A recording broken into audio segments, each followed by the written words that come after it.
It has been written that there lurks deep within each of us a wellspring of talent, even genius. If it is to be found, it will come through the systematic exploration of our subconscious minds. All of us can, if we desire, tap an unsuspected source of pure energy and creative power. And this source, fully adequate and freely available, is our silent partner, the subconscious mind. By correctly using this potential, we can gain release from tension and frustration and have at our disposal abundant energy and new mental power and physical well-being. These things we gain without striving. There's no laborious routine to follow. We simply recognize our subconscious mind and permit it to function under proper conditions. If you'll observe the working habits of leaders in any field, you'll find that important discoveries are seldom made while engaged actively in research investigation. New insights, bold ideas, and plans are contributed by the underlying activity of the mind, the subconscious function, and usually comes during a time of leisure.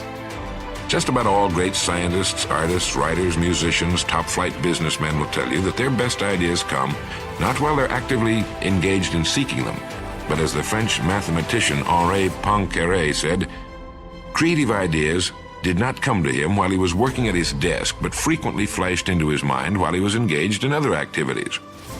Now, you'll find this true of every really great man or woman who ever lived. The most momentous concept of this age, the relationship of time and space and the nature of reality, sprang into the mind of Albert Einstein while he was confined to his bed because of illness. Who can say, but for this period of enforced quiet and relaxation, this world may not have been in the atomic age, good or bad, depending on your attitude. The subconscious area of the mind is an unplumbed reservoir of creative insight and intuition. As high as 75% of scientists and inventors surveyed admitted that their best ideas did not come to them while they were actively engaged in work and research, but at odd moments when they were relaxing. Their discoveries were contributed then by the inner underlying activity of mind, the subconscious function. Now, you or anyone else can put this tremendous problem-solving part of your mind to work, with results you'll find to be little short of amazing. You've probably noticed, just as do the great inventors, scientists, thinkers, artists, writers, and so on, that your best ideas come to you not when you're worrying about them or working at your desk or on the problem you're trying to solve, but rather your best ideas, the solution to your problems, seem to just pop into your mind at odd times, when you're relaxing, when you're not thinking of the problem. Of course, it wouldn't if you hadn't been thinking of it. Have you ever tried to think of someone's name, and the harder you thought about it, the more difficult it was to remember? But as soon as you quit thinking consciously about it, it popped into your mind? Well, this is your subconscious at work. It contains all information which has ever come your way. It stores every word, act, sight, smell, thought, every conversation you've overheard, every sound, every book, paper, or magazine you've ever read. Add this fantastic storehouse of information to its natural intuition, and you have a tool that can solve just about any problem you want to give it. It's not necessary for an individual to have technical training in the field of psychology to understand and appreciate the unlimited creative power of the human mind. Of course, the more knowledge, the better, but let me give you an example of how you can put your subconscious to work. First, pick a problem you want very much to solve. It can be anything from increasing your income, solving a business problem, writing a story, solving a personal problem of some kind, any kind of problem. Realize right at the outset that there are two kinds of problems: those over which we can exercise no control, and those we as individuals can solve. If you fall out of a tree, the problem is then out of your hands. But about 95% or more of our problems are within our own individual power to solve. Now, the first thing you do is state the problem. Write it out in complete and simple detail. Realize that it can be solved, and begin to turn it over in your mind.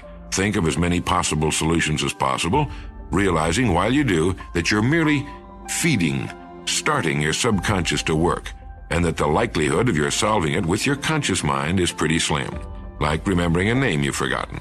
Read and study as many things which pertain to your problem as you can find, and then forget it. Think of something else. Try not to think consciously of the problem at all. If nothing happens for 24 hours or so, do it all over again.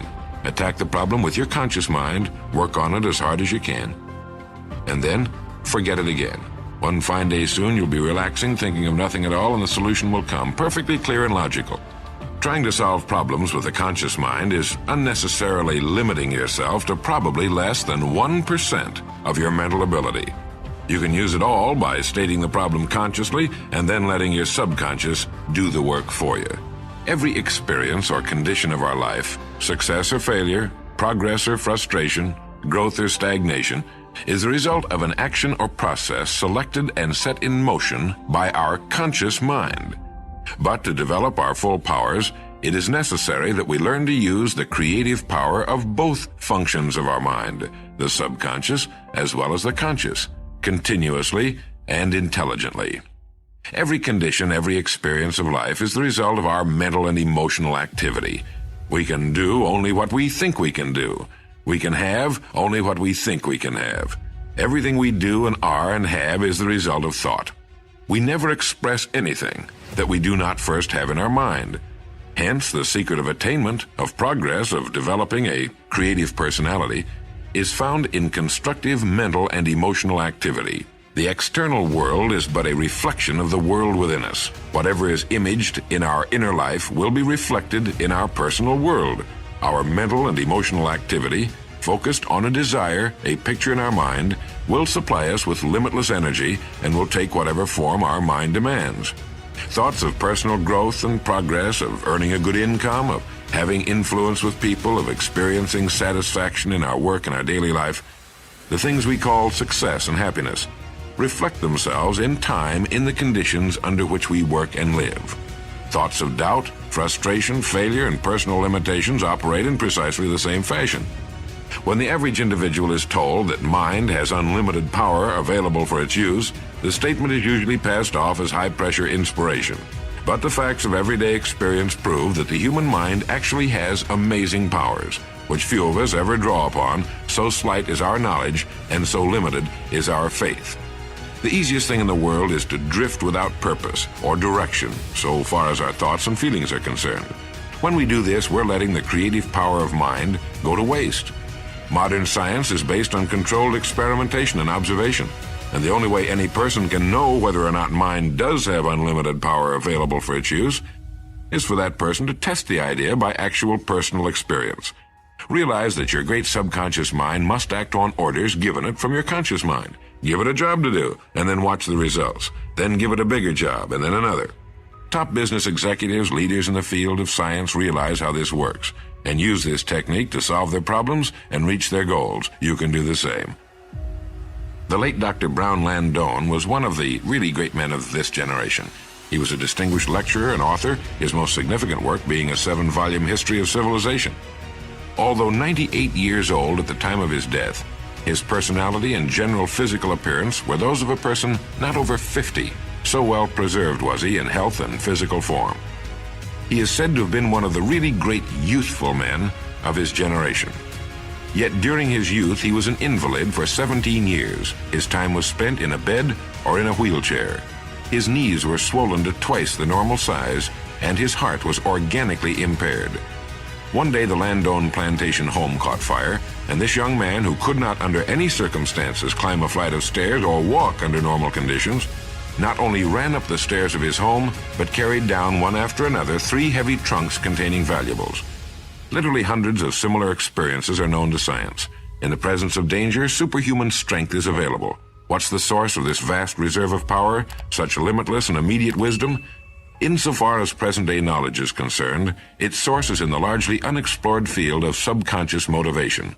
Think how we can change our lives by consciously using more of this strength we have within us.